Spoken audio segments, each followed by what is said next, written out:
All right. I think we are officially live here on this Monday morning. And hopefully you guys are hearing and seeing me. If you are, let me know in the comments. I had a little bit of a shaky start here. For some reason, it wasn't picking up my mic. It wasn't picking up my camera. So we're going to wait and see here.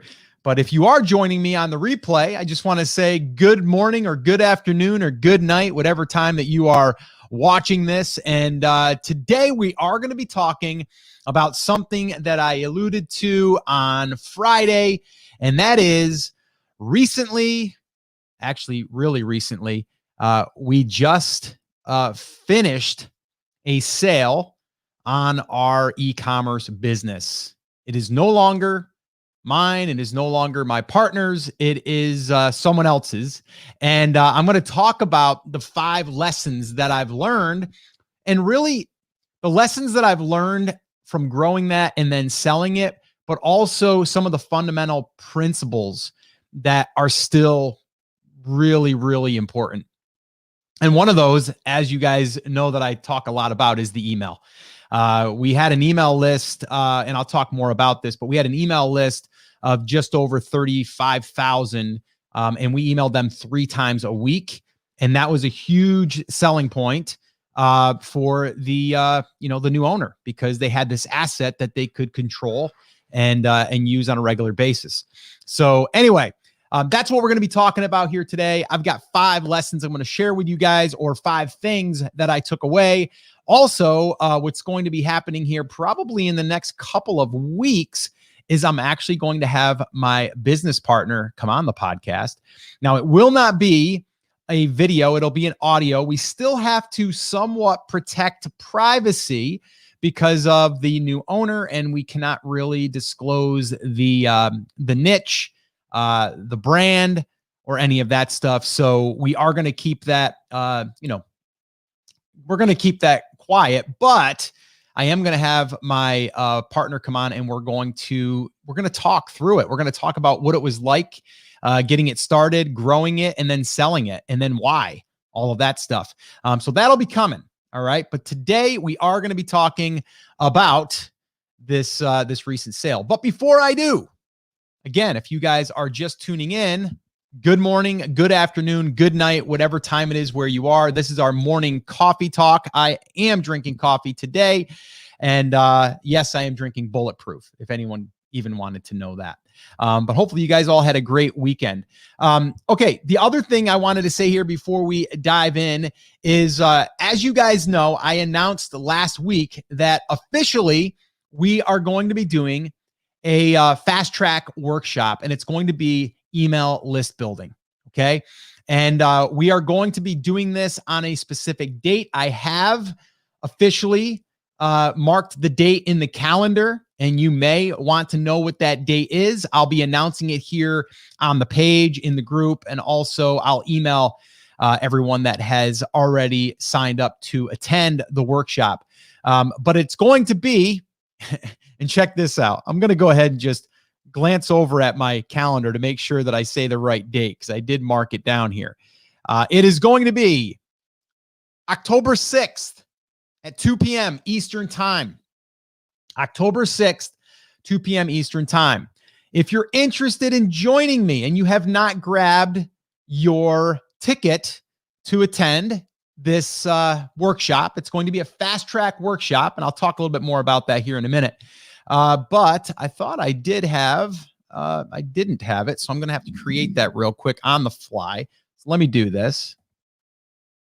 You guys can let me know if you see this, and this will be the link that you can go to register if you haven't done so already. It's really simple. brandcreators.com/list. That's it. So if you go there, you're going to get taken to a page that will allow you to register. There still are some early bird spots left. We're doing the first 100 people. We'll get it for a reduced price. And it's super affordable, guys. Like, my idea here to do these workshops is to make it super affordable. And then hopefully one day you might want to join Brand Creators Academy. mean, there you go. The cat's out of the bag. Like one day I would love for you to join us in the academy. It also allows us to get you a little further along. So when you do join the academy, you're already kind of gotten that momentum, and then we can kind of pick up with that momentum. So that's the whole idea here, is to be able to help you in this process, but also specifically target this one topic, and that is building a list. And my goal is to help you, anyone that attends, that is to help you in around 2 to 3 hours, get everything planned out, everything mapped out. So this way here, you can start building your list immediately. And I would like to see you get your first 500 subscribers within 30 days or less. Like that is the goal. Okay. So again, that is the workshop, the fast track workshop. We're going to be doing more of these fast track workshops in the future as well. This one here just happens to be on email list building. We have another one that we'll be doing here in the future on creating your digital product from scratch, how to build one, how to create one, and then how to sell it. Part of selling it is having an email list. That's why I started with the email list. If you have the email list, we can sell things, right? And we can communicate with people on a regular basis. So that's why we're starting with the email list. If you have an email list, I can help you market, right? If you don't have an email list, I can't help you with the marketing, right? If you have an email list, I can help you market a digital product. I can help you market your physical product if you have one. We got to have the list. That's why it's starting with the list. So if you don't want to go through 3 weeks of training, 4 weeks of training to figure out how to build a list and market to the list and set everything up and all of that stuff, if you don't want to go through all of that, then I would recommend that you join this fast track workshop. All right. And that is, again, brandcreators.com/list. And if you go there, you'll go to a page that will allow you to register, and then you'll be all set. And officially, I am announcing the date today. It is going to be October 6th, which is a Tuesday at 2 p.m. Eastern time. If you cannot make it live, no worries. A couple of things. One, the recordings are going to be made available. You're going to have access to those and all the downloads, any bonuses, which I have some bonuses I'm going to be including.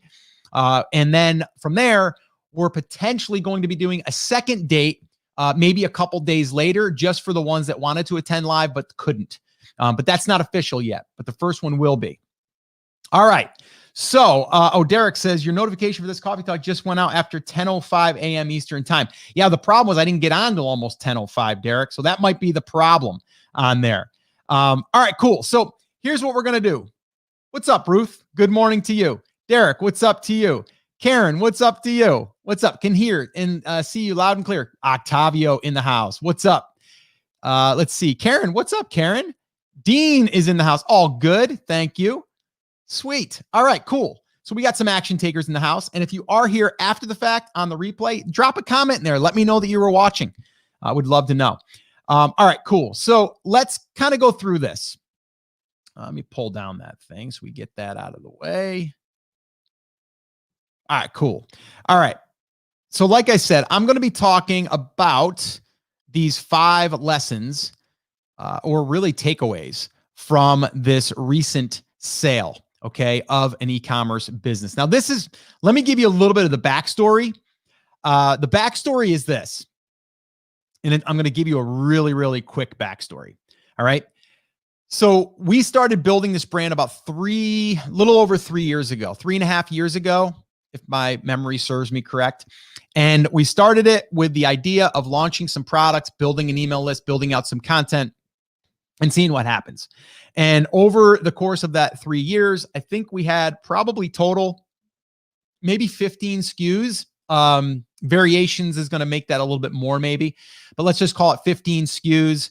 Some were hits, some were losers. They just didn't pan out. But we carried it out, and we had a pretty good suite of products that we're selling on a regular basis.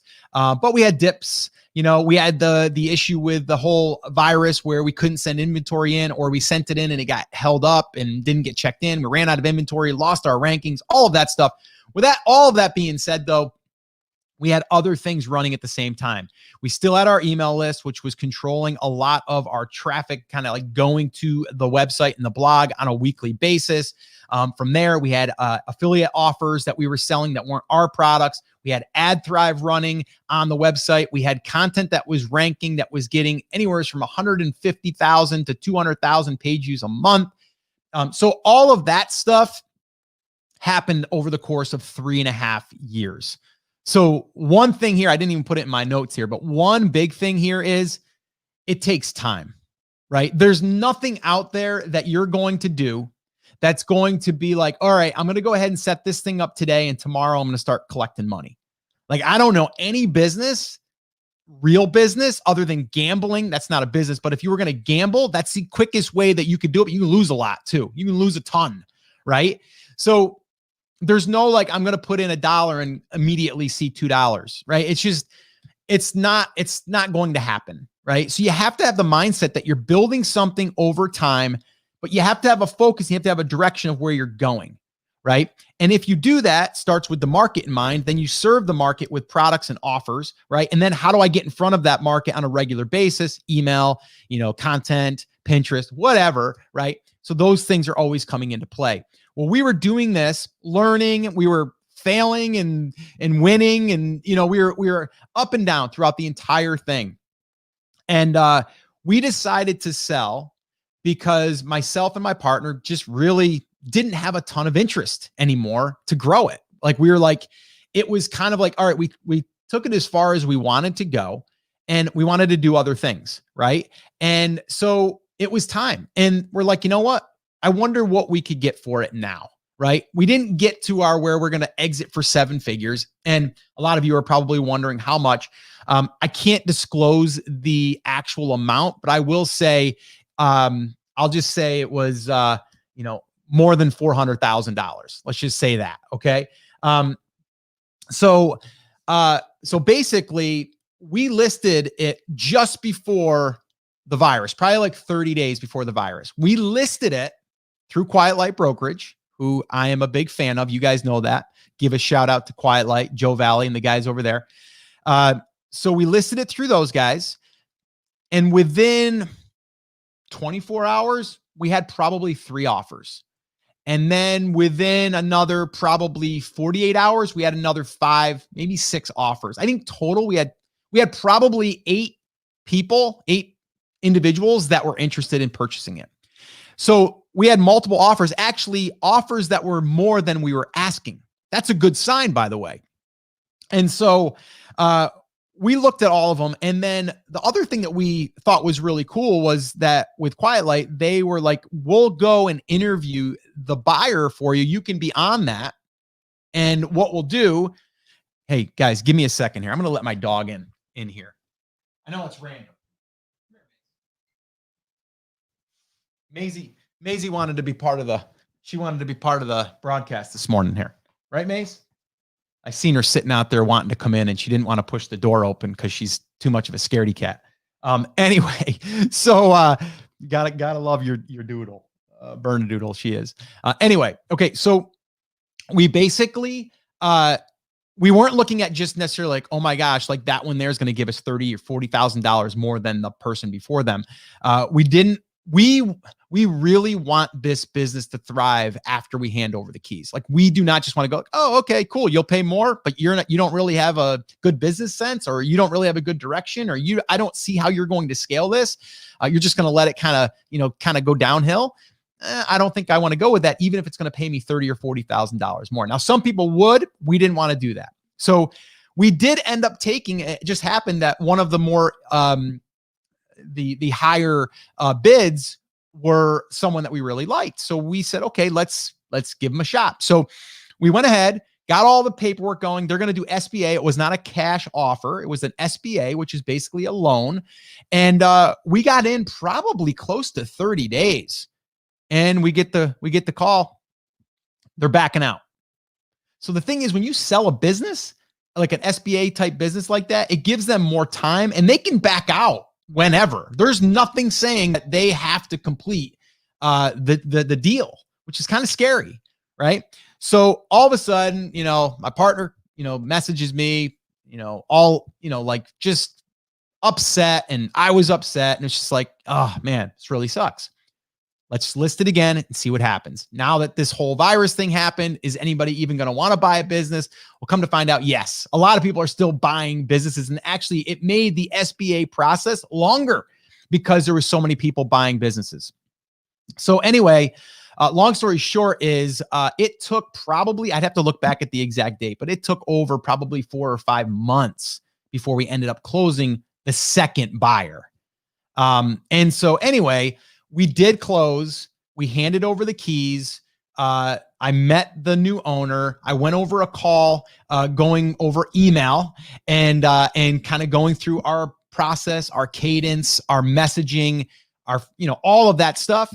And he was blown away at our open rates and our click-through rate after emailing that many times a week and for that long. We even looked at one of our sequences that we had in place, because the other cool thing with email is once you have an email sequence set up or you want to build a sequence, you can then drip out content over the course of a month, 6 months, it doesn't matter. And we built one out. I think it ran for about 50 days. And it was about 25 emails, I think it was. And usually when you send out a sequence like that, it starts to, the open rates start to decline because they're like, they got what they wanted and now they're just not paying attention anymore. So it usually drops, and that's totally normal. We didn't really notice much of a drop. Like, we were still getting really good open rates all the way deep in the sequence, and we were getting really good click-through, which click-through is like the ultimate, right? So anyway, long story short, he was impressed. He said, I thought it was great that we had the email list, but now seeing actually how it performs, I'm even more excited because of the leverage that he's going to be able to have with it. So yes, he really liked the email thing. So, all right, let me kind of go into these 5 different areas. Okay. These 5 things that come to mind on why this was successful, and also what are the takeaways, and what are the things that I am going to continue to do from building this and then selling it and moving it into the next business. All right. And let me just pop over to the comments real quick and make sure that last time I did this, I wasn't looking at the comments, and I was like, people were saying, Scott, there's no sound. There's no sound. Let's see here. Okay, good. Just some good mornings. What's up, Phil? Jana, what's up? Alzis, I think that's how you pronounce your name, from Peru. Wow. Awesome. Where's Brody? Brody's probably laying out in a sunspot out there. He just loves the sun. Good morning, Debbie. Awesome. Okay, cool. All right. So you guys can hear and see me. That's really, really good. All right, cool. So, all right, here we go. So the number one thing that I would say that I took away was we were really focused on a niche. Okay. And you guys know I've talked about it. It seems very basic, but it's so, so important. I still get people that say, Scott, I want to launch a brand, but I want to talk about this, and this. And it could be all over the place. It could be like, if you're going to go into something as broad as maybe it's just like sporting and outdoors. So that could be camping. That could be hiking. That could be mountain biking. That could be, I don't know. It could be everything, right? Under the sun, under sports and outdoors, right? But what we really did is we honed in on an area of the market, and we just really dove in deep around that market, right? So again, it's like if we use the fishing analogy and we said, I want to go into the fishing market, but then we carved it into the bass fishing market. And actually in the beginning, if we were to look at this kind of like looking at it through the eyes of what we did, it would almost be the same as going into then the kayak bass fishing. Then we moved out of that as we built up some content, and we started building up a little bit of an audience. We had an email list. Then we started to introduce other topics, like maybe it was just bass fishing that were a little bit more broad, but then we could start to really open up the market a little bit. Okay. So it wasn't just focusing on that one niche, or that sub niche, but we still were niched. Okay. So I think it's important that if you're building a business, starting a business, it's important to start niche, but it's also, you don't want to go so niche that you can never come out of it. So I wouldn't want to name the business, something like kayakbassfishing.com, because then I'm really only going to be talking about kayak bass fishing. I can't talk about fly fishing. I can, but it's just not going to do well. And I'm going to be kind of spread out amongst the things that I'm talking about. And then I'm not going to really get dialed in on one specific area. So always try to go in with one area. Here's an example. Okay, so brand creators, right? We talk about building a brand. Well, in building a brand, there's, picking your niche. There's, picking your content to start to create and building your website. And then it's building an email list. And then it's messaging the email list. And then it's what kind of offers can you give to the audience or to your market, right? All of these different areas, right? And we do have in Brand Creators Academy, we have all of that stuff, right? But because we're brand creators, I'm now going niche into email list building, right? And what I mean by that is we're going to do a workshop. It's email list building fast track. It's all about email list building. It still helps in the main thing that we're doing, but it's kind of sub-niched down that we're going to just drill into email list building. You see? So it's the same idea. If we went into fishing, we went into bass fishing, and then what's one area of bass fishing that we could go a little bit deeper? That would be kayak bass fishing, right? So it's the same idea. We're always thinking about how can I get more specific, right? And then call out those people, right? Because if you already have an email list and you're already good at building an email list, you're not going to want to attend the workshop, and that's fine. Part of us being that niched and that, that kind of direct is to only attract the right people that want to attend the workshop that need help building a list, period. It's the same idea, right? So, okay. So niching down is really, really important. That I believe it really helped us in the beginning, but it also helped us at the end because now we were known in the industry for that specific topic. Okay, being a good resource to the market. Okay, number 2, content. Content. All right, content is so important. And there's all different ways and forms of content. But what we did almost from day one, we actually built our email list from a giveaway before we even had a piece of content, by the way. Fun fact. Okay. And the reason why is because way back then, 3.5, almost 4 years ago, we were still launching products on Amazon with a whole bunch of other people. And we needed to figure out how could we have a launch that would spike the algorithm. What did we do? We built a list around our sub niche that we were going into, okay, before we even had a product, by the way, right? And then what we did is when we had our own product, we emailed them. We did what we call a 3 email profit push, which is actually something that we teach in the academy. And it's also what you can do when you have a list is you can do these promotions. And we launched, I think at the time it was 5 different products spaced out about a month and a half apart. And each one of those, we ran through that same promotion, and every single one allowed us to get traction in Amazon and helped us start to get rank. Okay. Will that work today? Yeah, it will. If you have an email list, you have a physical product, and you want to drive sales, you can drive traffic to your listing and get sales and increase the rank. And then all of a sudden, you're now going to get organic sales. It still works the same. The problem is if you're going up against a competitor that's getting 50 sales a day and you're only going to get 10 sales a day, you're not going to outrank them. That has not changed. Okay. So again, back to my point, content is important. If you're not developing content, you need to start immediately. All right. When we sold this business, we probably had over 200 pieces of content, and that was just on the blog. That's not counting. We had a Facebook group. We had a Facebook page. Okay. And we had a YouTube channel. Now the YouTube channel, we didn't really do anything with. All we did was we repurposed our Facebook stuff over to YouTube. And then we built that. And I think the last I looked, we had like 4,000 subscribers. That was built over a course of about maybe 2 years. Not a lot, but it was still something, right? And so that was just repurposing, but it's content. So one piece of content that we might have produced as a Facebook Live, we then took that, turned it into a blog post, and then also put it up on YouTube. So we just basically did the, repurposing of the content on multiple channels, whatever channels that we were on. Now, just also to let you know, we weren't on YouTube at all until like the last 2 years, and not even actively, like whenever we felt like it kind of thing. There was no schedule. Okay. Because it wasn't our main focus. Our main focus was developing content for the blog that we could then also email our list to, right? And then also Pinterest. Like those were the main ones, okay?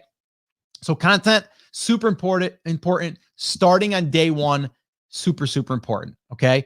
And that, I believe, again, when we sold the site, we're like, here's the site.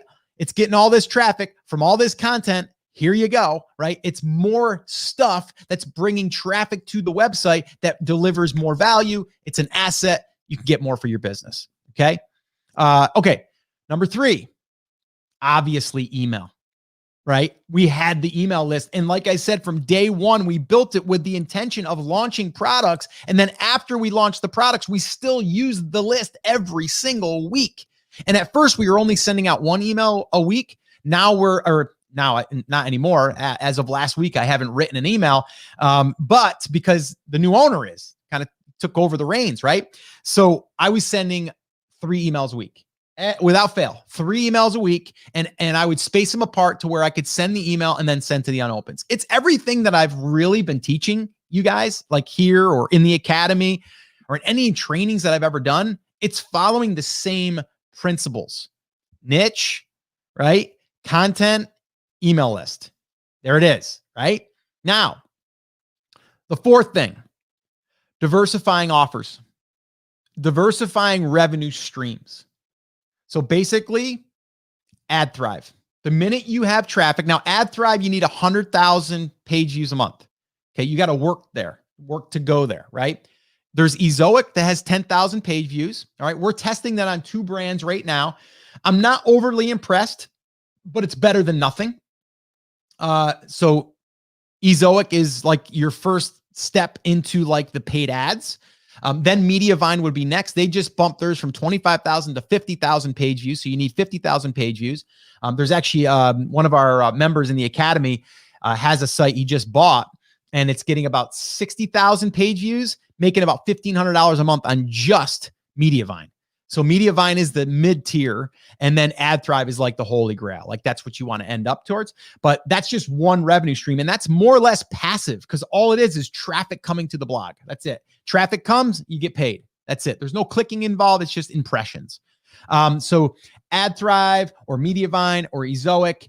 The next one is affiliate marketing. Now you can use products on Amazon, on Etsy, on eBay. They all have their own affiliate programs. Okay. You can use even private ones through ClickBank if there's a digital product there. And you can also even look at your market, maybe places that sell your even physical products that sell your type of products, and they have their private affiliate program that they might pay you 10 or 12%. Right? So affiliate stuff, that was a big one for us as well. Then of course, physical products was, okay. And then digital products. Okay. So AdThrive, affiliate, physical, and digital. Okay. So now there's another thing in here that we could have done. Now, if we were like 100% in and that our focus was only this business, and we're like, listen, the only thing we're going to focus on, Scott, you're not going to podcast anymore. You're not going to do brand creators anymore, academy. You're not going to do these workshops. You're not going to do any of that stuff, Scott. You're not going to do any of that stuff that you love anymore, right? You're just going to focus on this brand, and you're just going to build that one brand. I believe we could have built that to probably 7 figures easy. Probably we could have even brought that into 8 figures. Might have been tough, but 7 figures for sure. Okay. But obviously, the focus is all over the place because of what else, all the other things that I'm doing and that my partner's doing. Right. But I will say this, we could have created a digital course that we never did because number one, my partner wasn't interested and I wasn't interested. Didn't want to do it.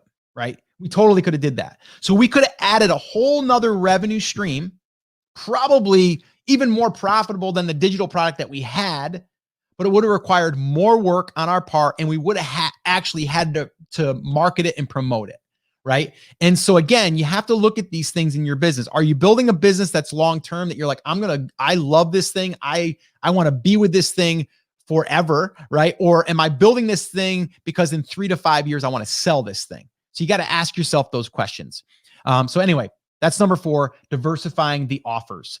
And then on number 5, this is a big one, especially when you have a physical product business, especially, okay? You need good bookkeeping. You need good bookkeeping. All right. Now, what does that mean? It's better off if you have a third party bookkeeper to do your books. 100% if you're doing physical products. If you're selling physical products, get a third party bookkeeper immediately. Okay. And the reason isn't because you can't do your own books. It's that if you ever go to sell, they do not want to see that you, the owner, did the books. They want to know that a third party that has no interest in in pulling a fast one on you, right? So the one thing that Joe Valley said from Quiet Light when I had a conversation with him about 18 months ago, and we were doing our books, is he said, you got to get someone else to do your books. It just doesn't look good, and it's taking work off of your plate. I'm like, okay. So we did it, and it did end up working out. Now, the one company that we used, I would not 100% say I was happy with. I'm not going to go ahead and give them anything right now as far as like who not to go to. I may in the future, to be honest with you. But they got the job done, but it was a lot of work on our part to make sure that things were done the way that they should have been done. And there was mistakes that were made that actually ended up costing us. Actually, one of them cost us a little bit of money on the exit. I mean, probably in the tune of about 12 grand. Because it was like one entry was put in as a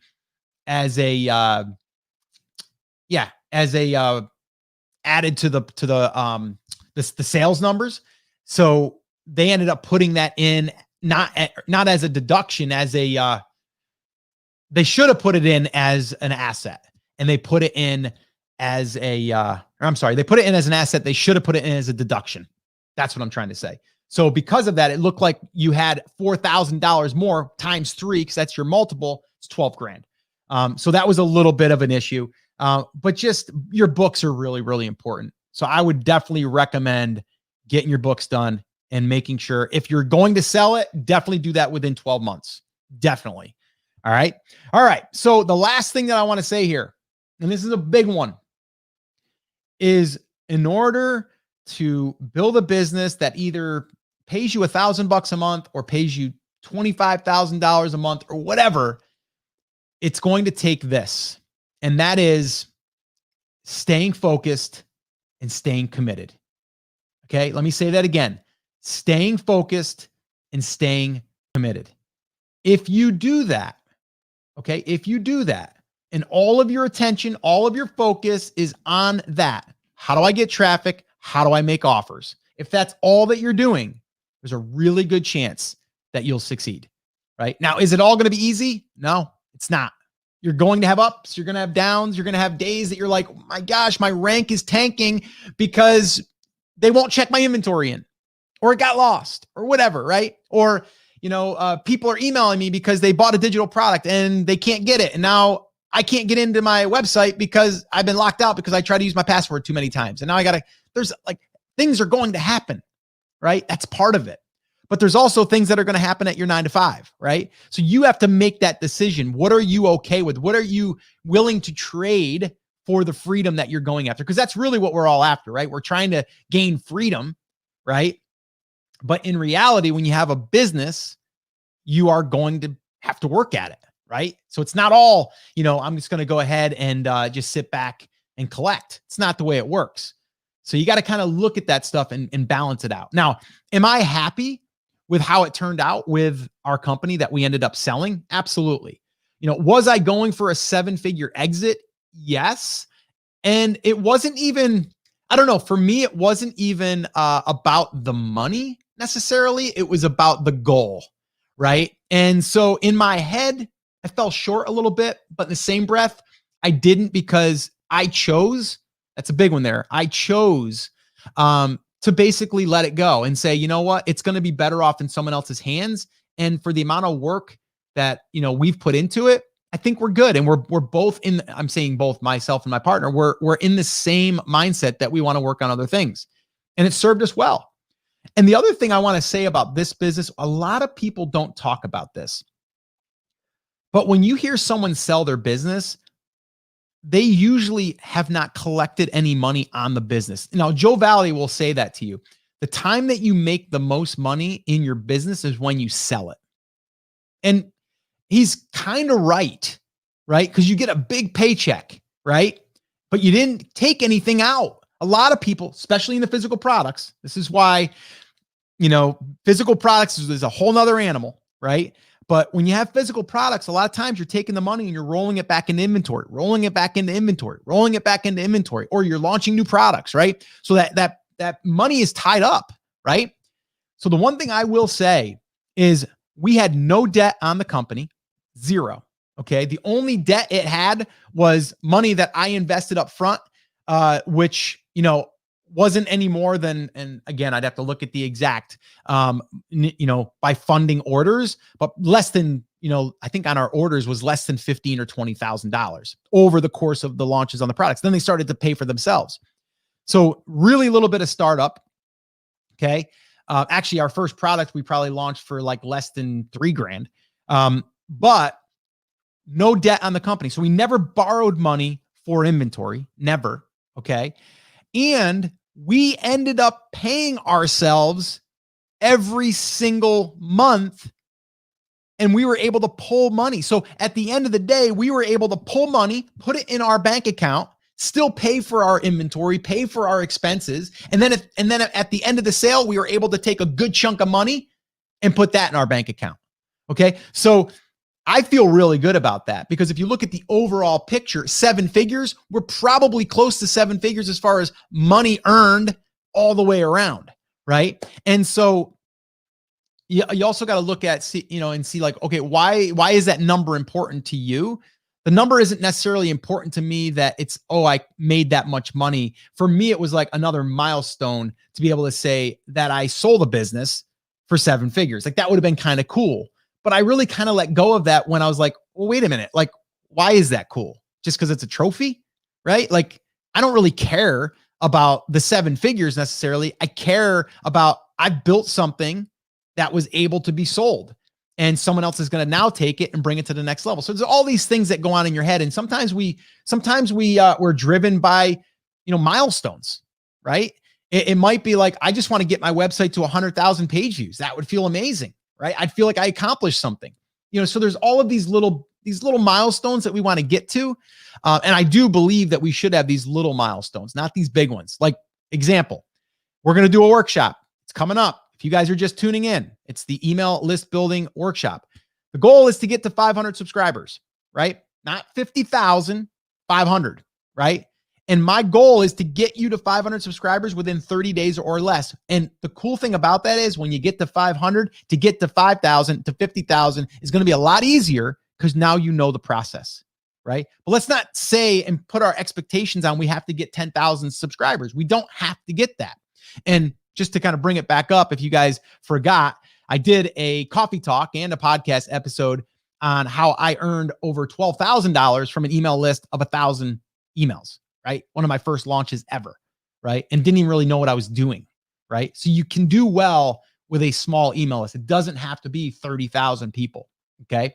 But when you learn the principles, when you learn the skill set, you can rinse and repeat, and you can get better at it, right? So guys, if you have any questions on this before we wrap up for today on this Monday morning, this Monday afternoon, night, whatever time it is for you, let's see here. Okay, cool. Yeah, we do have some. All right. So Patricia says, South Carolina. Is that where you're from? I'm from South Carolina too. Good afternoon from Denmark, guys. It's 4:30 p.m. there. Awesome. So it's the afternoon, like I said. Ty Linda, what's up? I'm interested at some point to find out how different the process is for your selling a business like mine that has brick and mortar and manufacturing component to it versus just an online business without the physical assets, employees, etc. It will be different, but it's totally doable. It's going to follow the same principles, Ty Linda, where what they're going to look at is they're going to look at your trailing. They're going to always look at your trailing 12, your 12 months. You're also going to want to make sure that you have SOPs, standard operating procedures, for every single thing, every single role in your business. So there's a lot of prep work that has to happen that when you hand over the keys. But the difference is you would have to find a buyer locally or someone that wanted to buy the business and have someone locally run it. So it's totally doable, by the way. I was just literally, just thinking about this for my pool guy that does my pool. they have a great business because they have a recurring business model, right? They have customers like me that pay them monthly to come out and service their pool. So they're a brick and mortar. They have a brick and mortar store, right? They wouldn't need one necessarily, by the way. If I was to do that, if I was to be a pool service company, I wouldn't have a brick and mortar. I would have myself and I would have 4 employees and they would all service pools and I would build up that clientele. I'd have no overhead. And then I would sell that business. That would be something I would be interested in doing here in the South. I'm not going to do that, but that's what I would do. Okay. So yeah, it doesn't really, the only thing that it makes a difference is that someone has to either purchase it that's going to be there or that's going to have someone be there. So that's really the only difference. But you do have some online in there. So because you have the manufacturing of the stuff yourself, someone that would buy it would need to be able to work with that. But it's very similar and you have a hybrid in a sense. So I think because you're the manufacturer too, that actually gives you a leg up, I believe. How long did you have this business? If you could go back, would you have done anything differently now that you have sold it? It's a good question. Okay, so we owned it for just over 3.5-ish years, probably going on almost 4 years. I'd have to look exactly at the date. But yeah, it's just call it 3.5 years. And what would I do differently? Well, I'll tell you. The only thing differently I would do is I probably would have focused on more digital products, to be honest, because the digital products are way easier to bring into the market. Less expensive, less, headaches as far as inventory goes. But I think I would have leaned more on that. And I probably would have leaned on trying to get my partner who was more or less the face of the brand. I would have tried to remove, that element of it a little bit sooner. And we did do that, by the way. And if anybody is building a brand to sell and you are the face, there is one thing you're going to have to start to do. You're going to have to start to bring in contributors and have it be like a contributor that, gives a new bass fishing tip every week or something like that. Almost like a writer for entrepreneur.com or, like any news sites. So you want to make sure that you do that. So I would say do that sooner than later. But yeah, I would say digital products. I would lean on the digital products heavier. But that's a good question. Oma, is that how you say your name? Tell me if I said it right or wrong. I'm terrible with names. Would you buy a business or build one? Well, I am building actually 2 right now. I'm not counting brand creators, but I'm building 2 as case studies. One of them I see more potential than the other. And I'm building these more or less as a passive income type of model where I want to get them to produce anywhere from $1,000 to $2,000 a month passively within 18 months. It's on its way. There are some things we're going to do to try to get that thing quicker, but I would say also someone that was just part of our academy, joined probably 3 months ago, just bought a business for $30,000, which isn't that expensive, by the way. And it was producing over $1,200 a month. I would buy one of those. But the only way I would buy it is if I can see the potential in that business by this, me going through this process numerous times, knowing where there are holes that can be filled or opportunities that we can take advantage of. And that business that he bought definitely has glaring opportunities that the other owner just didn't want to, deal with. Kind of like us. We just sold that business. We knew there was other opportunities, but we didn't do it. Right. But there's someone else that's going to come in that will do it. That'll take it and shoot it up. So it's okay. But yeah, I would say I am building one from scratch. I would say buying one that's already kind of up and running would give you a jump start. So I would say both. But if you had a good opportunity come across, I wouldn't force it, that you've seen opportunity and it was within your budget, then yeah, buy one. Travel and learn. Is FBA Amazon dead? No, it's not dead. It depends how you go about it, right?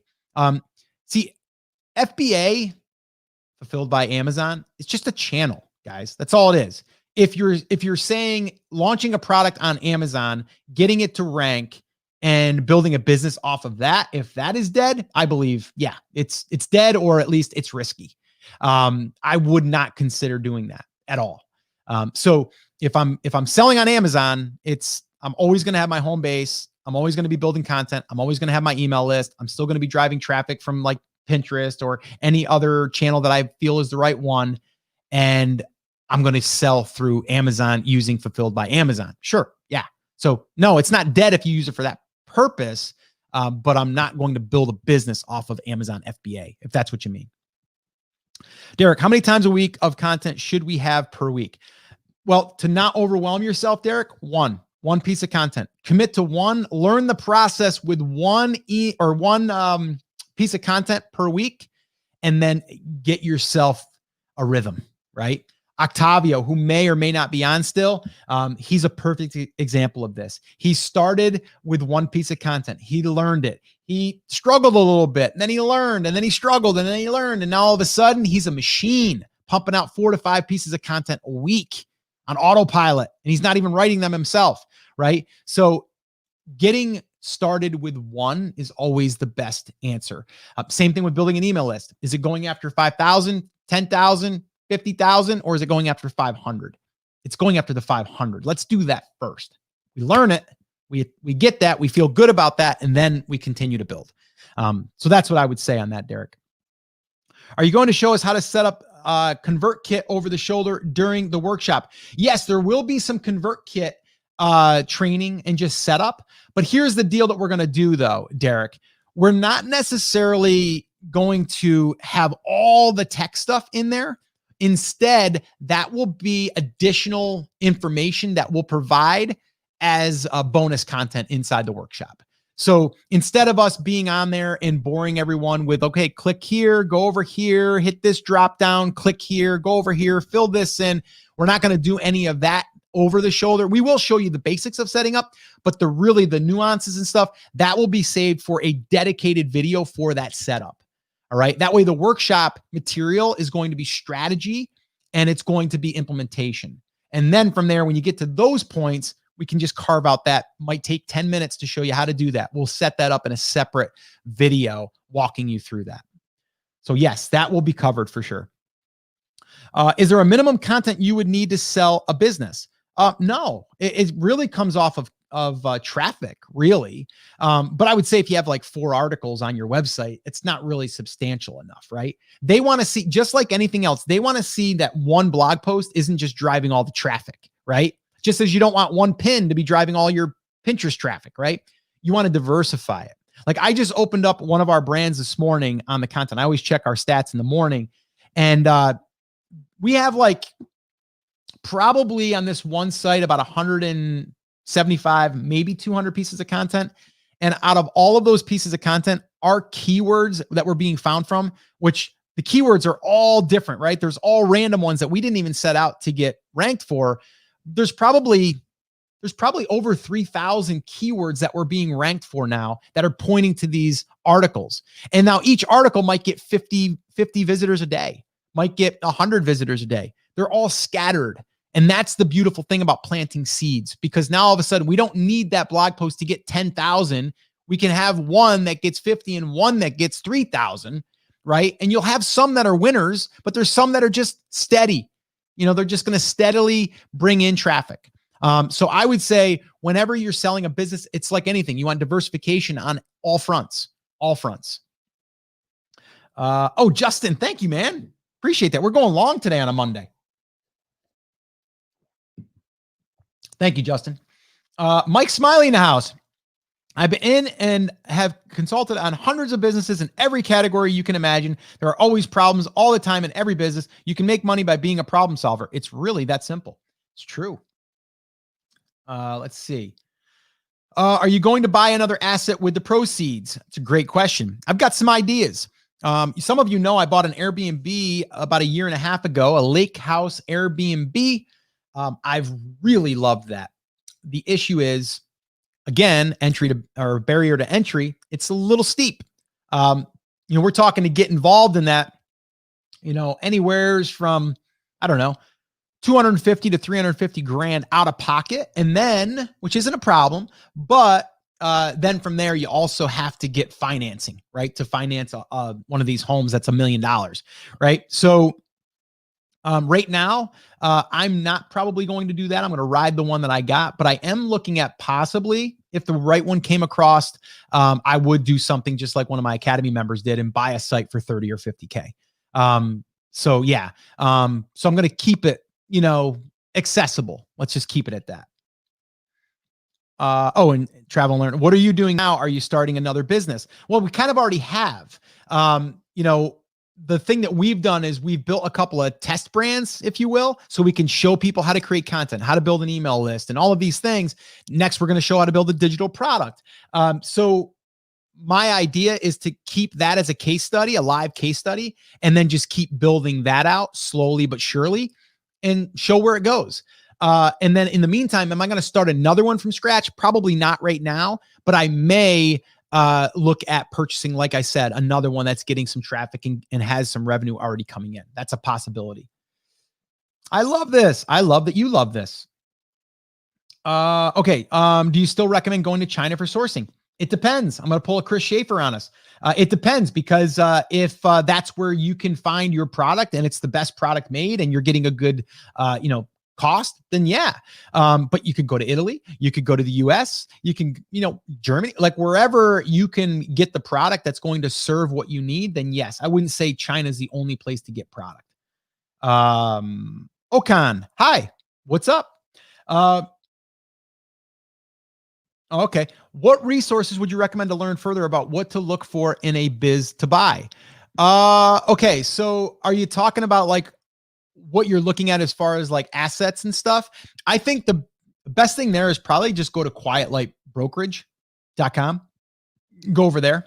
They have assets, actually resources for buying and selling. So that might be a good one.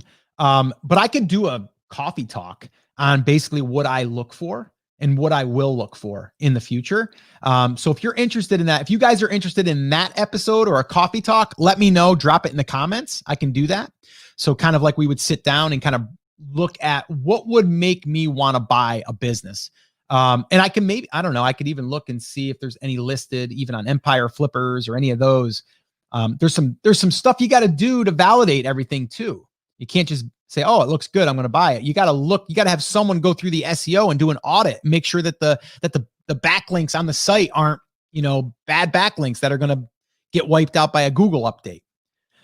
Octavio, so excited that you closed the deal. Love learning about every step. Your email training has been spot on and is working big time. Thanks. Yeah, Octavio, I love it. And Octavio and I got a call tomorrow. We're going to dig into a little bit of digital product creation coming soon, brand creators.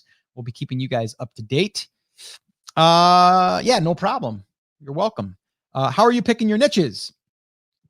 It's kind of random. I'm not looking at the niche as well. I take that back. If there's something that I'm interested in and it's something that I want to devote some time to personally, then I would look there. But right now, because I don't want to be all over the place, I'm focusing on this. I'm focusing on brand creators and Rock Your Brand podcast and the group and all that stuff. I'm focusing on helping other people do this. Okay. That's number one, right? The second thing is now that I've gotten kind of rid of, the other brand, I've got Brand Creators Academy inside of there helping other brands, but I also have a couple of those case study brands that I want to spend a little bit more time on. Okay. And devote a little bit more time on building those out. So as far as picking niches, I personally am always looking at, and I've done tons of these niche drill downs inside the Academy. I've done probably 9 or 10 and I'll do more. But it's really just looking at the numbers. I got to look at traffic. I got to see the traffic. I got to know that there's potential to get more traffic than I will need, right? And then the other thing is I got to make sure that there's revenue being generated in that market. There's got to be stuff being sold, or there's got to be ad networks that are advertising. So I need proof. So that's how I pick a niche. If I'm going to sit down, if I was starting from scratch, I would probably start going through my list of ideas. What am I passionate about? What are my kids involved in, right? What was I interested in, 5 years ago? Like I would look at that stuff to just start leading me into a direction. I got a yes here for doing that. Yes, please do that episode about what to look for in a biz to buy. Okay, cool. Oh, would you hire due diligence? Yes. Not all of it. I would, because I know a lot of it, but I would hire out like the SEO stuff. I want to make sure that I do a full audit on the SEO of that website, because I do not want to buy a site. And Joe Valley will attest to this. He bought a site years ago for $250,000. It was getting tons of traffic. And within a month, there was a Google update. He never checked the backlink profile, and all of those links went away. All of his traffic went away. Basically, in a nutshell, he lost $250,000. Lesson learned. Check those backlinks. Check the profile. Check the content. Make sure that it's not duplicate content, like those types of things. Thanks, Ruth. I appreciate that. Yeah, it's pretty exciting. Interested in a niche, or is interest in a niche important? It can be. And here's what I mean. If you're just starting out, I've got two different thoughts on this. If you're just starting out and there's something obvious that you're like, hey, I love mowing grass. I love getting my grass to be as green as it can be on the block, right? I just love it. I can't wait to do it. I'm obsessed with learning about it, all of this stuff. That's a no-brainer, right? It's going to make you want to produce content, right? Because in the beginning, you're not going to see anything from the content you're creating. You're just not, right? It's like you're going to post something. It's like planting a seed. You're not going to water it and then tomorrow go out and go, wow, look at all of this stuff that grew. It takes time, right? So you got to stay interested, right? So I would say if there's something there and then you validate that. Now, again, you got to validate that, right? And I've talked about that. I've got my checklist, which you should probably give it to you guys. If you guys have not gotten the checklist, let me see if I got that. Yeah. brandcreators.com/checklist. If you go there, you'll get a validation checklist. I think I have a copy of it here on my desk. I do. There it is. This will help you validate that market, right? And then we can go into building. But the other thought on this is basically, if you just want to learn the process, then just start exploring niches, start doing niche drill down, and then go, oh, this thing has potential to get traffic. This thing has potential to make offers. I'm going to build this thing out purely because I want to build something, right? I want to build something from scratch, and I want to go ahead and prove to myself that I can do it. And I also want to get it to $1,000 per month so I can have a piece of real estate that pays me $1,000 a month every single month. That's what I want to do. And during that process, I'm getting a master's on how to build and monetize a website. Done, right?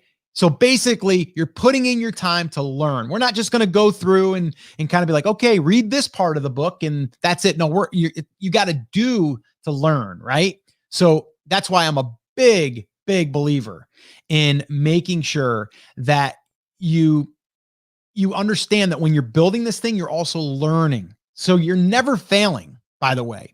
You're always learning, right? You do something, you're like, it didn't really work. Or, oh, I wrote that article 6 months ago. I go back and I look at it. I go, I'm not really proud of that article. Doesn't matter. You learned, you grew, right? And so that's what you want to do on a regular basis. All right. So I think that is it. Yes, I will have an awesome day, and you as well. And guys, just a little reminder here, if you guys are interested in joining the email list building fast track workshop, which, yes, officially I announced it here, is going to be October 6th, Tuesday at 2 p.m. Eastern time, and recordings will be available for anyone that can't attend live. This is going to be the most affordable workshop I've ever done. It's a little bit of an experiment, to be honest with you, to see how this goes. And also, to be quite honest with you, I want to help the people that haven't made the choice to join us in the academy or might not be ready to join us in the academy. And I want to help those people. And by helping those people, hey, maybe one day you'll want to join the academy or maybe one of our other workshops when we do another fast track workshop. So that's it, guys. If you're interested, you can head over to brandcreators.com/list. Right now, currently, there are a few early bird tickets left. So if you're interested in getting a little bit of a discount, you can do that. If not, it's still going to be very, very affordable, guys. All right. So brandcreators.com/list, and you'll get the information over there. And I do look forward to seeing you on that workshop if you're at all interested. All right, guys. So I'll see you guys Wednesday. And if you're in the academy, I'll see you sooner than that. All right. So take care, take action, and I'll talk to you soon, guys. Have an awesome day.